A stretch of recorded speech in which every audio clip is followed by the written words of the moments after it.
Bienvenue sur le message de la semaine de la paroisse de Corzier-Corzo. On espère que celui-ci va vous encourager et vous parler. Installez-vous confortablement et bon visionnage. Nous lisons ce matin dans l'évangile de Matthieu, au chapitre 10, les versets 16 à 26.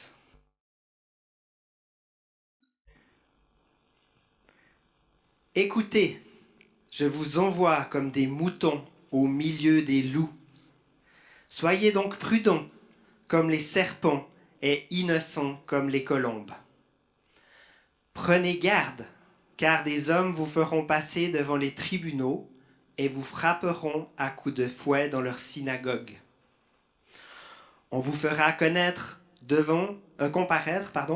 devant des gouverneurs et des rois à cause de moi, pour que vous puissiez apporter votre témoignage devant eux et devant les non-juifs. Lorsqu'on vous conduira devant le tribunal, ne vous inquiétez pas de ce que vous aurez à dire, ni de la manière de l'exprimer. Les paroles que vous aurez à prononcer vous seront données à ce moment-là. Elles ne viendront pas de vous, mais l'Esprit de votre Père parlera en vous. Des frères livreront leurs propres frères pour qu'on les mette à mort. Et des pères agiront de même avec leurs enfants. Des enfants se tourneront contre leurs parents et les feront condamner à mort. Tout le monde vous haïra à cause de moi, mais celui qui tiendra bon jusqu'à la fin sera sauvé. Quand on vous persécutera dans une ville, fuyez dans une autre. Je vous le déclare, c'est la vérité. Vous n'aurez pas encore fini de parcourir toutes les villes d'Israël avant que vienne le Fils de l'homme. Aucun élève n'est supérieur à son maître. Aucun serviteur n'est supérieur à son patron. Il suffit que l'élève devienne comme son maître et que le serviteur devienne comme son patron. Si l'on a appelé le chef de famille Belzébul, à combien plus forte raison insultera-t-on les membres de sa famille? Ne craignez donc aucun homme. Tout ce qui est caché sera découvert et tout ce qui est secret sera connu.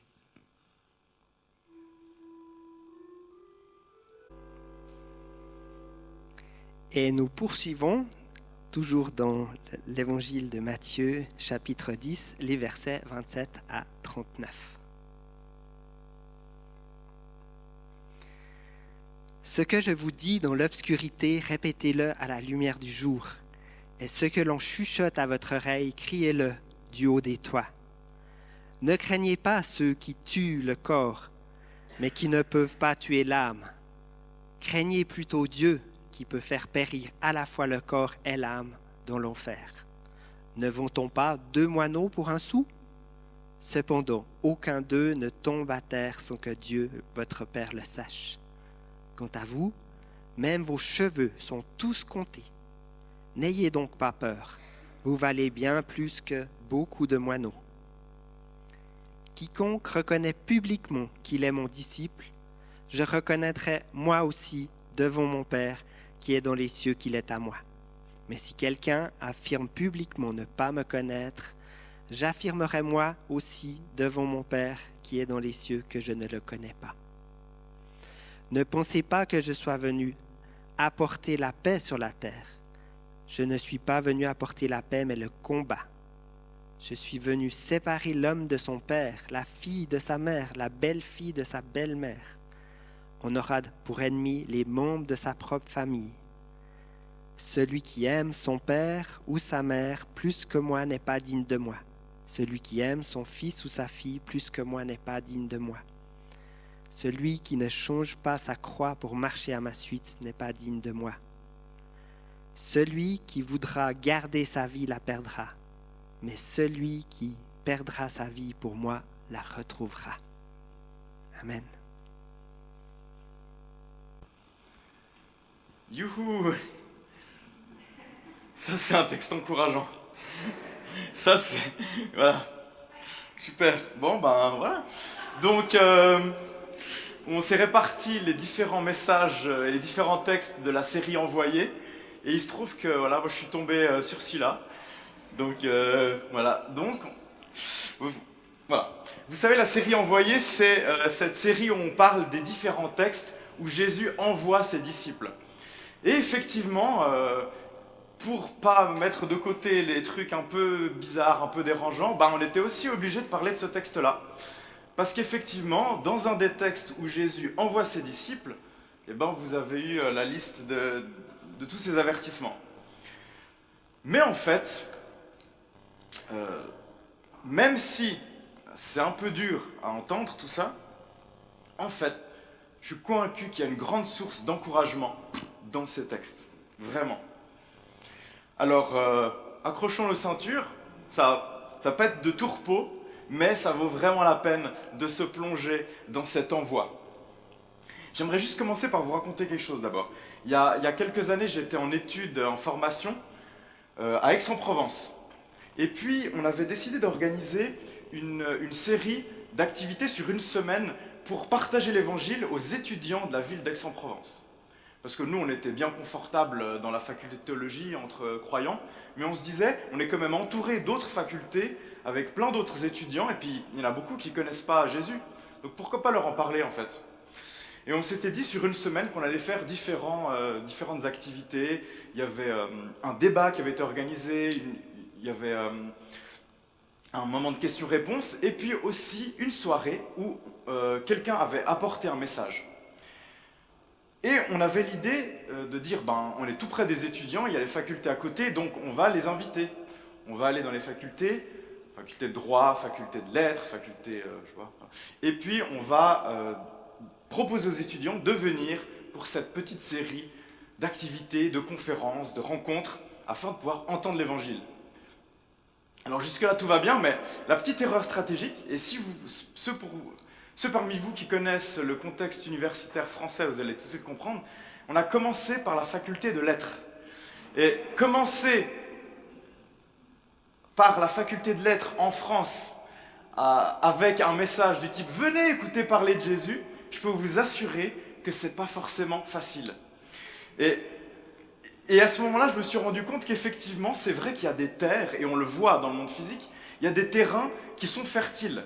On a l'impression qu'on sème et puis ça pousse, par exemple près des volcans.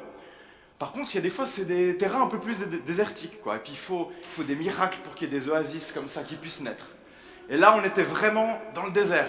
On était vraiment dans le terrain hostile, bien aride. Et c'était vraiment la première fois dans ma vie qu'on se retrouvait. Alors on est arrivé dans le hall, on a fait une annonce, on a quelque chose à vous dire, on aimerait vous inviter à quelque chose, puis après on allait parler aux étudiants, on allait les inviter, on leur a distribué les flyers aussi de nos activités. Et c'est vraiment la première fois qu'on avait l'impression d'être gentil, d'être à l'écoute, d'être bienveillant et de se prendre un torrent d'agressivité et de rejet vraiment violent. Et là, l'impression de ne pas pouvoir parler, de ne rien pouvoir dire, et de finalement être là, voilà. Pourquoi est-ce que je vous dis ça? Parce qu'effectivement, il faut quand même qu'on se rende compte que dans le monde dans lequel on est, il y a des terrains qui sont plus ou moins faciles. Mais de plus en plus, il y a des endroits, il y a des lieux de formation, il y a des milieux professionnels, il y a des endroits où ça devient de plus en plus difficile et coûteux de dire qu'on croit en Jésus et de parler de lui. J'ai eu des discussions avec des gens entre 20 et 30 ans, une qui me disait, dans son lieu de formation, à l'université, pas en Arabie Saoudite, mais à Lausanne, elle disait qu'elle avait décidé d'enlever sa croix, le collier, la croix qu'elle portait en collier, parce que c'était tellement mal vu, à la fois par les enseignants et par tous les autres étudiants, qu'elle en avait marre de se prendre des remarques à propos de cette croix. Et je discutais encore avec une autre qui me disait, c'est génial, les discussions, les partages, les amitiés que j'ai pu créer dans mon lieu de formation, mais par contre, après 2-3 ans, j'ai toujours pas vraiment osé leur dire que je suis chrétienne. Parce qu'ils sont tellement tout le temps en train de taper sur la foi chrétienne que ça me fait peur de leur dire ça. Alors même que je m'entends bien avec eux, alors même qu'on partage. Si je dis ça, c'est pas pour qu'on cultive un complexe de persécution ou de martyr, etc. C'est pas le but. Mais c'est quand même qu'on se rende compte qu'il y a de plus en plus de lieux, d'endroits, de contextes, ici, en Suisse, en 2021, où ça devient vraiment coûteux de dire qu'on croit en Jésus-Christ et de pouvoir annoncer l'Évangile. Même si c'est difficilement comparable, évidemment, avec ce qui se passe dans d'autres endroits, on en est bien conscient. Alors, le texte qui a été lu par Vincent juste avant, d'abord, j'aimerais juste dire une petite chose. Il y a cette phrase qu'on dit souvent, justement, dans les formations et les études de théologie, un texte hors de son contexte est un prétexte. Voilà. J'espère que vous en souviendrez. Un texte hors de son contexte est un prétexte. Et effectivement, pour aborder ce texte, remettons-le dans son contexte. C'est Jésus qui parle à un groupe spécifique de personnes pour une mission spécifique qu'il leur a donnée pendant son ministère terrestre et qui les envoie. Et parce qu'il est quand même sympa, il les avertit de tout ce qui les attend. Parce qu'il se rend compte que ça ne va pas être facile. Et c'est le moins qu'on puisse dire. C'est ça ce qui se passe. Et donc, tous les détails de ce qui est dit dans ce texte, on ne peut pas les appliquer à 100%, un peu bêtement, mécaniquement, à notre situation et à ce qu'on vit aujourd'hui. C'est un message qui est adressé à ses disciples-là. En même temps, il y a beaucoup de principes, il y a beaucoup de réalités spirituelles, il y a beaucoup de vérités qui sont données aux disciples pour les encourager et pour les avertir, et qui sont vraies pour nous aujourd'hui. Alors mettons-nous à l'écoute de ces avertissements et en même temps de ces encouragements pour pouvoir entendre comment Dieu nous prépare peut-être à ce qui vient de plus en plus et en même temps nous donne les outils et nous encourage pour y faire face. Finalement, le message central de ce que Jésus dit à ses disciples quand il les envoie, c'est « Les gars, je suis désolé de devoir vous le dire, mais mon message ne va pas plaire à tout le monde. » Et encore, je suis gentil. Aujourd'hui non plus, le message que Dieu nous invite à partager ne va pas plaire à tout le monde. Et ça, c'est la première réalité, c'est le premier point commun qu'on a avec ses disciples. Et je me suis posé la question, je me suis dit, mais l'évangile, c'est une bonne nouvelle. C'est vraiment la meilleure nouvelle qu'on puisse entendre. Alors, comment ça se fait que ce soit un message qui ne plaise pas à tout le monde ? Normalement, une bonne nouvelle, tout le monde est content de l'entendre. L'évangile est une bonne nouvelle, mais toutes les parties de l'évangile ne sont pas faciles à entendre. Et il y a plusieurs explications, il y a plusieurs obstacles finalement qui font qu'aujourd'hui, pour beaucoup de personnes, c'est très difficile d'entendre l'évangile. Alors il y a des raisons historiques, il y a des raisons politiques, etc. Je ne vais pas rentrer là-dedans. Mais même dans le message même de l'évangile, il y a des choses qui sont difficiles à entendre et qui font que peut-être des fois on a de la peine à entendre la bonne nouvelle qui est derrière. Je vois deux principaux obstacles dans notre contexte qui font que l'évangile est parfois difficile à entendre. Non seulement quand on va le partager aux autres, mais même pour nous aujourd'hui. L'évangile, qu'est-ce que c'est ?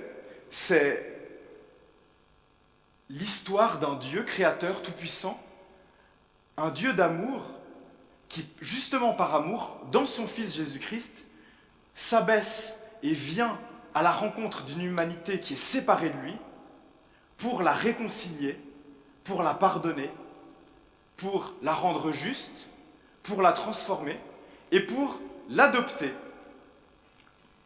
comme enfant. Et cet évangile est reçu dans la foi. C'est merveilleux comme message. A priori, là, on est tout bon, quoi. Là, ça devrait passer normalement. N'est-ce pas ? Pourtant, il y a des choses, en fait, dans ce message qui sont difficiles à entendre dans notre contexte aujourd'hui. La première chose qui est difficile à entendre, c'est que si Dieu a eu besoin de faire tout ça, c'est parce si Dieu a eu besoin de venir nous sauver, c'est parce qu'on avait besoin, et on a besoin, d'être sauvé. Et quand on y réfléchit, cette première partie du message, en fait, c'est pas forcément évident à entendre. La Bible dit que nous sommes naturellement pécheurs, c'est-à-dire qu'on manque sans cesse la cible. Le Nouveau Testament va même, dans Romains 5, jusqu'à dire que nous sommes en dehors de Christ, ennemi de Dieu. Et effectivement, si je regarde ma vie, et peut-être aussi un peu la vôtre, mais surtout la mienne, je me rends compte que je suis idolâtre, c'est-à-dire que j'arrête pas de remplacer Dieu par d'autres choses, que souvent je suis égoïste, que je suis charnel, que je suis inconstant, etc., etc., etc. Et donc c'est pour ça que Jésus dit, mais je ne suis pas venu pour les bien portants, sous-entendu pour ceux qui se croient bien portants, mais je suis venu pour les malades, sous-entendu ceux qui se savent malades. Parce que pour venir chez le médecin, il faut d'abord accepter qu'on a un problème de santé. Et donc en fait, en annonçant l'évangile, si on l'annonce vraiment, on est en train de dire aux gens, et quand on se le rappelle, on est en train de se rappeler, eh ben ouais, en fait, je suis quand même un peu malade. J'ai quand même besoin d'un médecin. Et je ne suis pas qu'un peu malade d'ailleurs. Alors ça, c'est la première difficulté avec l'évangile, c'est le premier obstacle. On a besoin d'être sauvé. Le deuxième obstacle, et ça c'est encore pire je pense dans notre contexte, c'est encore plus dur à entendre aujourd'hui, et c'est encore moins populaire, c'est qu'il n'y a qu'une seule solution pour être sauvé. Il n'y en a pas 30, 40, 50, ou c'est pas chacun sa solution pour être sauvé. Dans Acte 4.12, il est dit « Il n'y a de salut en aucun autre, car il n'y a sous le ciel aucun autre nom qui a été donné parmi les hommes, par lequel nous devions être sauvés. » Alors déjà que c'était difficile, dans notre contexte, d'entendre qu'on a besoin d'être sauvé et qu'on est malade, alors là, d'entendre qu'il n'y a qu'un seul remède, ça c'est le pire. Parce qu'on a construit toute notre pensée ces dernières décennies sur le fait que non, justement, chacun a son remède. Chacun son médecin. Tu peux même le créer, tu peux l'inventer, tu prends des parties d'autres médecins, et puis tu fais ton propre médecin, quoi. Et là, d'entendre qu'il n'y en a qu'un seul qui a la solution, alors ça, c'est vraiment très difficile à entendre. Et d'ailleurs, c'est même des réalités qui sont dérangeantes pour nous. C'est un peu, vous savez, comme ce secret de famille, des fois, c'est des trucs qu'on sait, mais qu'on n'ose pas trop dire, ou pas, on ne dit pas à haute voix, quoi. On le sait, mais peut-être certains d'entre vous, vous êtes dérangés que je le dise. Oui, Jésus-Christ est celui par lequel nous pouvons être sauvés. Il est le chemin. Il n'est pas un des chemins, il est le chemin. Et toute personne qui veut devenir disciple de Jésus-Christ doit entendre ces réalités à un moment ou à un autre. Un passage que j'aime beaucoup dans le livre des Actes, c'est quand Paul fait son discours aux anciens, aux dirigeants de l'église d'Éphèse, et il leur dit « Moi, je suis innocent du sang de vous tous. Donc voilà, devant Dieu, j'ai fait mon job. Qu'est-ce que c'était? Car je vous ai annoncé tout le conseil de Dieu, tout le plan de Dieu, toute la volonté de Dieu, sans rien en cacher. C'était pas 10%, c'était pas 30% ou 50% du message de l'évangile, c'était même pas 95%, c'était pas juste les parties qui allaient protéger la réputation et le confort de Paul, c'est tout le conseil de Dieu. Et si on veut être à la suite des apôtres et à la suite de ces gens que Jésus envoie, eh ben nous aussi, il nous faut annoncer tout le conseil, toute la volonté de Dieu. Alors pour ça, on a besoin de courage, hein, parce que vous avez entendu ce qui attend les gens qui sont envoyés pour annoncer ce message. Jésus leur donne quelques avertissements. Je vais rapidement les passer en revue. Jésus les avertit qu'ils auront besoin de courage parce que le fait d'annoncer l'évangile, ça va leur poser des problèmes au niveau des judiciaires. Ils vont se retrouver devant des tribunaux et ça ne va pas être politiquement correct. Ils vont se retrouver devant des gouverneurs et devant des rois. Je crois qu'on peut s'identifier à ça aussi de plus en plus. Il leur dit aussi qu'ils auront besoin de courage parce que le fait d'annoncer l'évangile et de le vivre, ça va amener l'opposition dans leur propre famille. Ils seront incompris et parfois rejetés par les gens qui les ont éduqués, ou par leurs enfants, ou par leurs beaux-parents, etc., etc. Alors il leur faudra du courage. Jésus leur dit qu'il leur faudra du courage parce qu'ils vont être face à l'opposition, et il utilise même le mot de haine des gens. Vous serez haïs de tous à cause de mon nom. Vous aurez besoin de courage parce qu'il va falloir supporter que des gens ne vous aiment pas, vous détestent même, non pas pour quelque chose que vous avez fait particulièrement, mais juste parce que vous croyez dans l'évangile et que vous le partagez. Et je reviens à mon histoire du début, c'est vraiment le sentiment qu'on a eu en rencontrant ces merveilleux étudiants de faculté de lettres de l'université d'Aix-en-Provence, d'être face à des gens qui ne nous aiment vraiment pas, ou en tout cas qui nous montrent pas autre chose, pas à cause de quelque chose particulièrement qu'on leur a fait, mais juste à cause de ce qu'on représente à leurs yeux et du message qu'on porte. Jésus leur dit, il vous faudra du courage aussi parce que votre réputation, elle risque d'être salie. Si le boss, ils l'ont appelé Belzébul, et c'est pas flatteur, hein, et ben à combien plus forte raison ils vont insulter ceux qui font partie de sa maison? Il leur dit même, il vous faudra du courage parce qu'il y a la possibilité de perdre votre vie. Tout ça, ça pose quand même quelques questions. Hein. La question que ça me pose en entendant tout ça, c'est que je me dis, mais qui est mon Dieu, finalement? Mon Dieu, c'est celui qui, dans ma vie, a la priorité. C'est celui qui donne un sens à mon existence. C'est celui qui en est le fondement. C'est celui vers lequel toutes mes aspirations, tous mes projets, toute mon énergie est dirigée. C'est ça, mon Dieu. Alors, si mon Dieu est mon confort, si mon Dieu est ma réputation, si mon Dieu, c'est ma famille, si mon Dieu, c'est le succès aux yeux des gens, ou si mon Dieu, c'est même juste de préserver ma propre vie, je ne peux pas entendre ces versets. Parce que c'est justement toutes ces choses où Jésus prévient, tu risques de les perdre en fait, si tu me suis. Donc si c'est ces choses-là qui sont mon Dieu, qui sont à la première place dans ma vie, ben, je ne peux rien faire de ces versets. Je ne peux pas les entendre. C'est pas possible. Mais si mon Dieu est Jésus-Christ, alors ces versets prennent un tout autre sens. Parce qu'on a quand même remarqué une chose, c'est que quand on aime et quand on met quelqu'un ou quelque chose en priorité dans notre vie, on est prêt à sacrifier beaucoup pour cette personne et pour cette chose. C'est même comme ça que est manifesté concrètement le fait qu'on aime et qu'on met en priorité. On a vu des parents sacrifier peut-être des carrières, beaucoup d'énergie, de la santé des fois, pour leurs enfants. On a vu une personne sacrifier son attachement à un pays, ses relations, pour aller vivre avec la personne qu'elle aime à l'autre bout du monde. On a vu des gens sacrifier leur santé, leur vie de famille pour leur carrière. On a vu des gens sacrifier beaucoup de choses pour s'occuper de leurs parents qui ont besoin d'eux. Quand on aime, quand on met quelqu'un ou quelque chose en priorité, ça se manifeste dans le fait qu'on est prêt à perdre des choses, à sacrifier des choses pour cette personne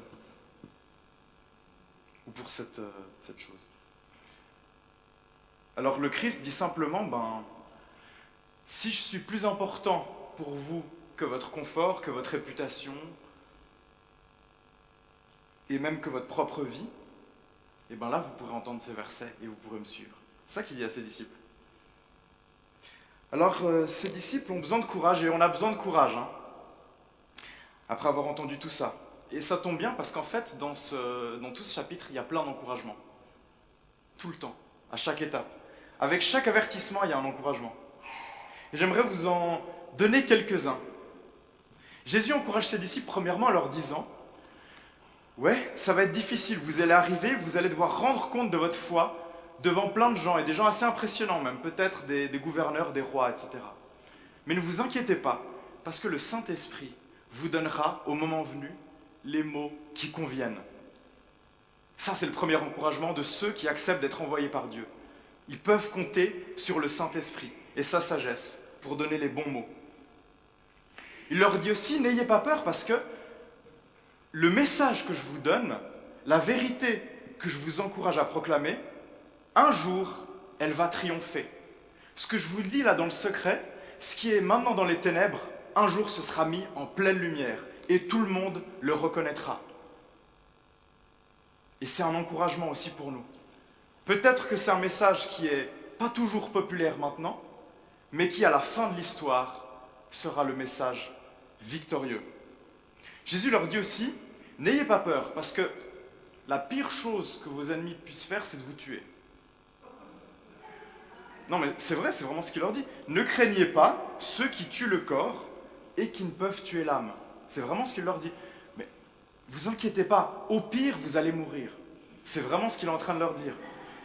Votre corps, mais le plus important, votre âme, ça, ils ne peuvent pas y toucher.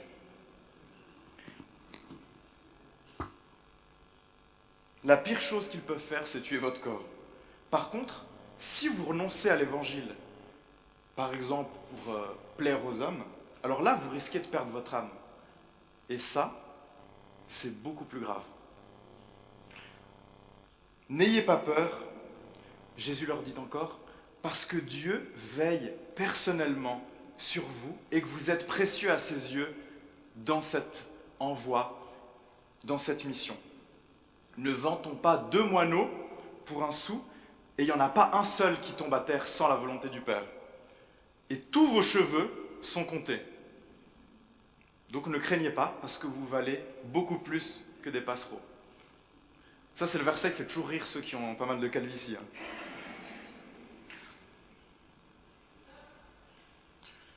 N'ayez pas peur, et c'est un des derniers encouragements que Jésus leur donne, parce que Dieu est souverain. Et rien de ce qui pourrait arriver est en dehors de son contrôle, en dehors de son plan, en dehors de sa puissance. Et son plan s'accomplit toujours. Si c'est vrai pour des moineaux, alors c'est d'autant plus vrai pour nous. Alors pour conclure, j'aimerais nous encourager à recevoir ces encouragements. Oui, Jésus avertit ses disciples, quand ils sont envoyés, c'est pas tout facile.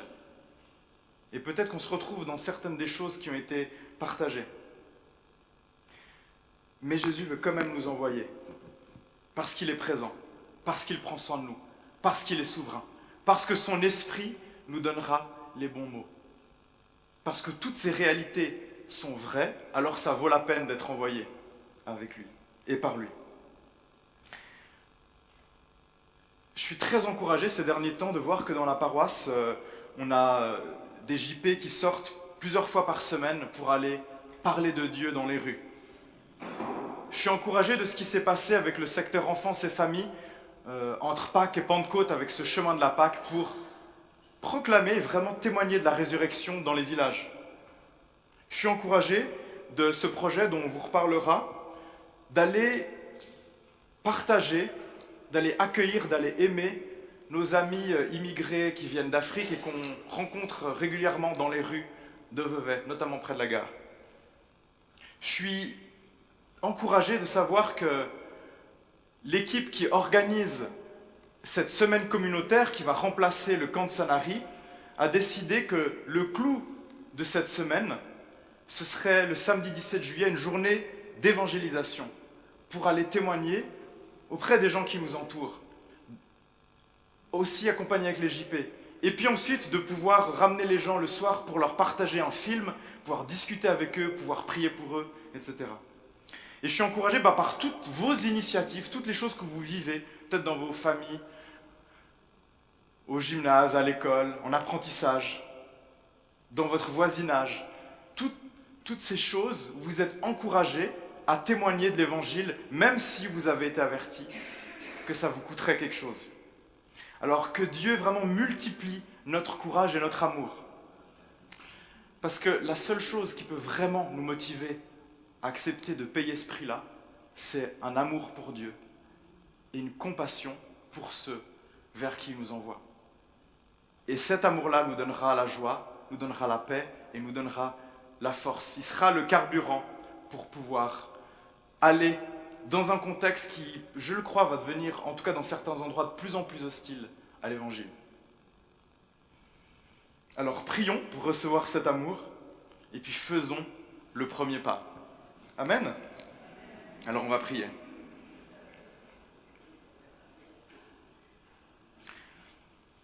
Ouais, Seigneur notre Dieu, merci pour tes avertissements qui sont accompagnés d'encouragement. Seigneur, merci parce que tu ne nous vends pas du rêve, tu ne nous fais pas croire que tout va être facile, tu ne nous fais pas croire que tout le monde va tout accepter. Mais Seigneur, merci parce que tu nous équipes, tu prends soin de nous, tu nous donnes les mots, tu nous donnes le carburant nécessaire pour payer ce prix, de l'opposition, de la division. Merci Seigneur parce que nous pouvons vraiment compter sur toi pour nous remplir de ce courage, de cet amour, de cette joie, de cette paix qui nous donne envie de témoigner de qui tu es. Alors je te prie aussi pour nous en tant qu'individus, en tant que famille, mais aussi en tant que communauté. Vraiment, envoie-nous en tant que paroisse. Au nom de Jésus-Christ. Amen.